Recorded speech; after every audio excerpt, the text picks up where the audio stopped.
Good morning everyone. My name is Sonali Agarwal and today I will be teaching you a very important class 8 topic linear equation in one variable. Let us understand.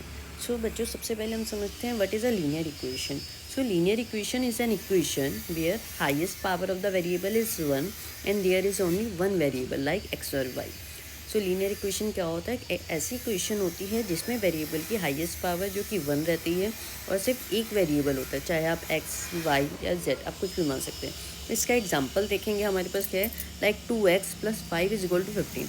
अगर इसमें हम highest power की बात करें तो highest power क्या है इसके अंदर? 1 है।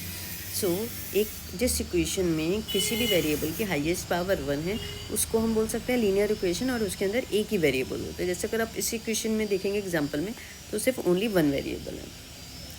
So let us understand by real life example. Real life example से हम समझते हैं। Imagine you went to a shop and bought a pen and a notebook. So question क्या है हमारे पास? सपोज आप एक शॉप पे गए, आपने क्या लिया? पेन लिया एंड नोटबुक ली। सो इफ़ नोटबुक कॉस्ट, अगर नोटबुक की कॉस्ट जो है वो 20 रुपीज़ है एंड जो टोटल आपका बिल बन रहा है वो आपके पास कितना है? 50 है, जिसमें आपको पेन की है हमें नहीं पता है। सो इक्वेशन कैसे बनकर आएगी? x + 20 = 50। So here x is the price of the pen. So आपके पास ये इक्वेशन बन के आ गई है। तो इस टाइप से हम क्वेश्चन करेंगे। नेक्स्ट आपके पास इसके अंदर क्या आता है? बेसिक टर्म्स कौन कौन सी आ रही हैं इस टॉपिक में। So first is constant and variable.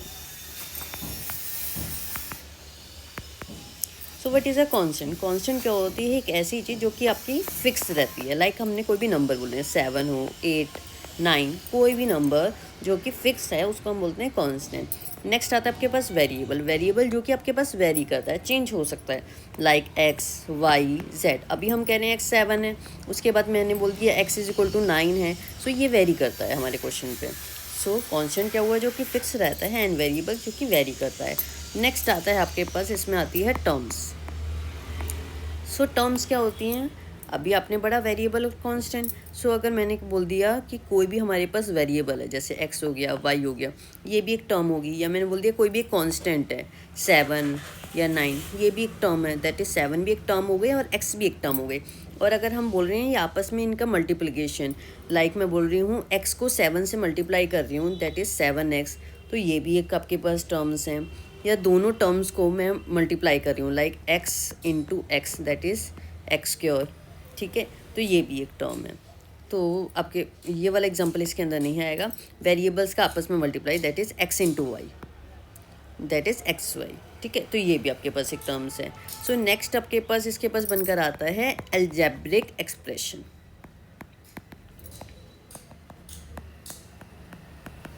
That is combination of terms. अभी हमने टर्म्स पढ़ी, टर्म्स का कॉम्बिनेशन जो मिलकर आएगा उसको बोलते हैं अलजेब्रिक एक्सप्रेशन, जैसे x + y + 2। Okay, so next आता है अब आपके पास equation. What is equation? Equation क्या होती है? अगर हमने पढ़ा है अलजेब्रिक एक्सप्रेशन, तो दो अलजेब्रिक एक्सप्रेशन को इक्वल के साथ अगर हम लिख देते हैं तो उसको हम इक्वेशन बोलते हैं। लाइक मैं बोल रही हूँ x + y = 7। ठीक है, तो हमने दो अलजेब्रिक एक्सप्रेशन पढ़ी, ये भी का अलजेब्रिक एक्सप्रेशन है और ये भी है। इन दोनों को हम इक्वल के साथ लिख रहे हैं तो हमारे पास बनकर आएगी इक्वेशन। सो वो आपको समझ आ रहा होगा अलजेब्रिक एक्सप्रेशन को हम कैसे लिखते हैं और इसके अंदर कौन कौन सी टर्म्स होती हैं, वेरिएबल्स क्या होते हैं, कांस्टेंट क्या होते हैं। सो नेक्स्ट, अब मोस्ट इम्पॉर्टेंट टॉपिक ये हमारे पास बनता है सॉल्यूशन ऑफ एन इक्वेशन। अभी हमने इक्वेशन तो पढ़ ली, उस इक्वेशन को सॉल्व कैसे करेंगे, सॉल्यूशन निकालेंगे कैसे, तो ये सब इसके अंदर पढ़ेंगे। सपोज़ हमारे इक्वेशन है x + 2 = 3। अब देखो इसके अंदर क्या ये रूल आता है हमारा, shift all constant to the right.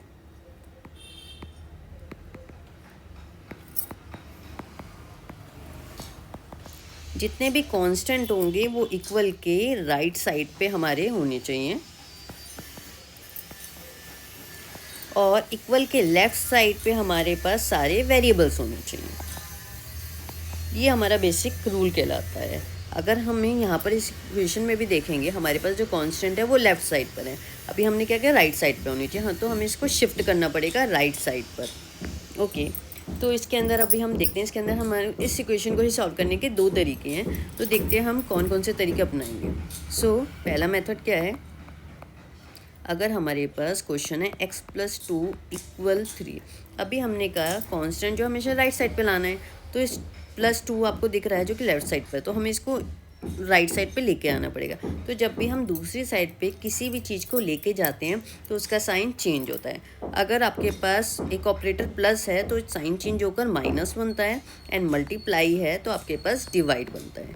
तो ये बेसिक होता है। तो अगर +2 को अगर हम उधर लेके जाएंगे तो यहाँ से उठकर हमारे पास वो चेंज होकर क्या बन जाएगा, दैट इज़ -2।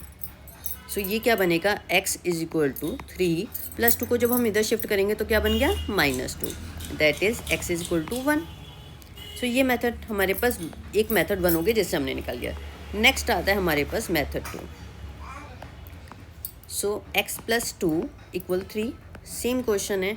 अब हमें यही सेम चीज़ है, इस कांस्टेंट को हमें यहाँ पे लेके जाना है। इस कांस्टेंट को लेके जाने के लिए आप जितना दे रखा है +2 है, उतना ही अगर हम -2 दोनों साइड कर दें तो कुछ फ़र्क नहीं पड़ेगा, क्योंकि हम दोनों साइड -2 कर रहे हैं।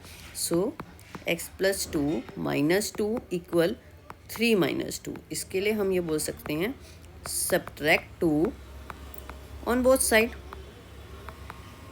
ओके, सो 2 - 2 इस कट गया, x = 3 - 2 दैट इज़ 1। देखो आंसर दोनों में सेम आएगा, बस मेथड डिफरेंट है, आप कौन सा मेथड अपनाना चाहते हो। क्लियर, यहाँ तक आपको समझ आया। अब नेक्स्ट, अब इसके अंदर हम क्वेश्चन करेंगे, कुछ एग्जांपल्स के हम प्रैक्टिस करते हैं। That is 2x + 1 = 0। So same करते हैं, एलिमिनेट करने वाला, जैसे अभी हमने पढ़ा था। +1 आपको दिख रहा है कांस्टेंट लेफ्ट साइड पर है, तो हमें इसको रिमूव करना है, राइट साइड पे लेके जाना है। तो अभी हम क्या कर देंगे, subtract 1 on both side.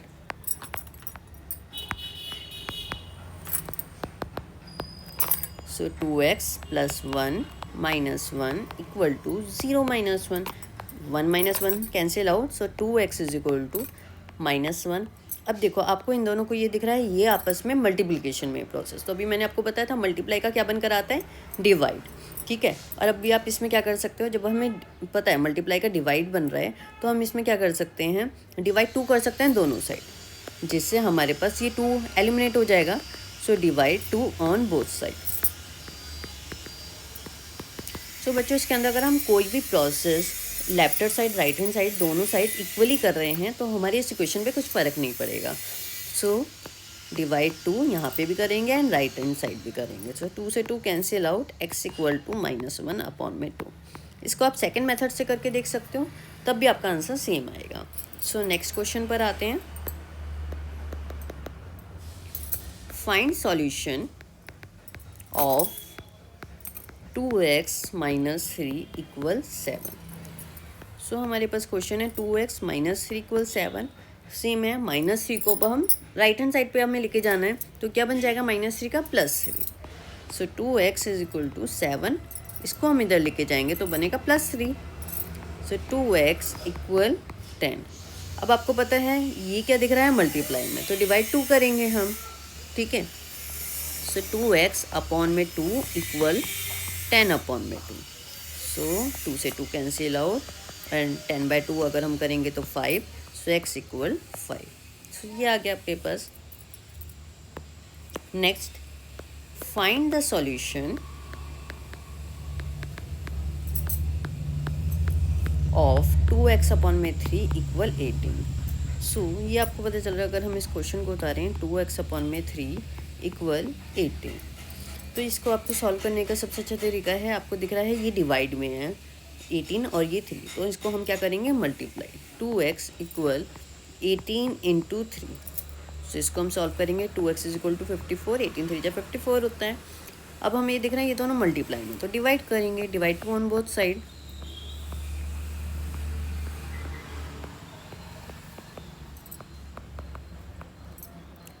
So 2x / 2 = 54/2। 2 से 2 कैंसिल आउट, एंड 54 को डिवाइड करेंगे 2 से तो 27। सो x = 27। सो बच्चों, क्लियर हुआ। सो आज के क्लास में हमने क्या सीखा, व्हाट इज़ इक्वेशन, इक्वेशन क्या होती है, let us recall that. A linear equation is an equation where highest power of the variable is 1, जिसमें हाईएस्ट पावर जो होती है वेरिएबल की वो 1 होती है, और जिसमें सिर्फ एक ही वेरिएबल होता है, चाहे आप एक्स लो या वाई लो या जेड, एनीथिंग, कोई भी वेरिएबल ले सकते हो। नेक्स्ट हमने कुछ इसकी टर्मिनोलॉजी पढ़ी, कांस्टेंट क्या होते हैं, वेरिएबल्स क्या होती हैं, टर्म्स क्या होती हैं, अलजेब्रिक एक्सप्रेशन क्या होते हैं, फिर उससे इक्वेशन कैसे बनकर आती है, फिर इस इक्वेशन को हम सॉल्व करने के लिए क्या क्या रूल अपनाते हैं। उस बेसिकली आपको बस रूल ध्यान रखना है। रूल अगर आपको पता होगा तो आप दोनों मेथड में से कोई भी मेथड को आप यूज़ करके आप अपने इक्वेशंस को सॉल्व कर सकते हो। सो इस क्लास में इतना ही। I hope you understand all the concept. Thank you.